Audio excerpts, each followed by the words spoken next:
Hello, friends. Welcome back to Calligraphy Tips with Lindsey.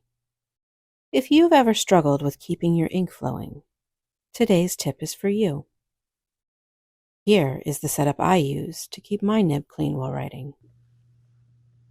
I like to use a little rubber mat like this under my wash water and sponge tray to protect my table.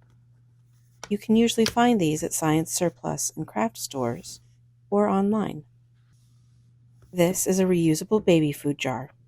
You can find little jars like these at craft stores, some grocery stores, or online.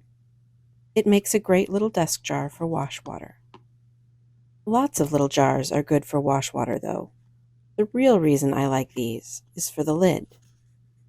It's plastic, so it won't rust over time. When I flip it over and combine it with a sponge, it becomes my pen rest / cleaning station. To make your sponge tray, just put the lid down and pop the sponge inside the lip. This is just a piece of a regular old dishwashing sponge, cut down to 1 inch or 2 square. Slowly pour clean water into the lid until it fills, and wait for the sponge to absorb everything. You want the sponge to be super soaked and juicy. Keep adding water until the sponge seeps when you apply light pressure to it.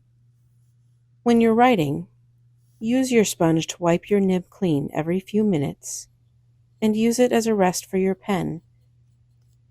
This keeps ink flowing through the tines of your nib and keeps it wet when you need to set it down for a minute.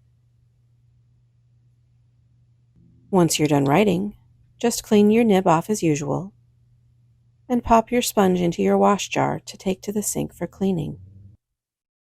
Have you used a sponge tray before? Let me, and everyone else, know in the comments if you have a different technique for keeping your nib wet while writing.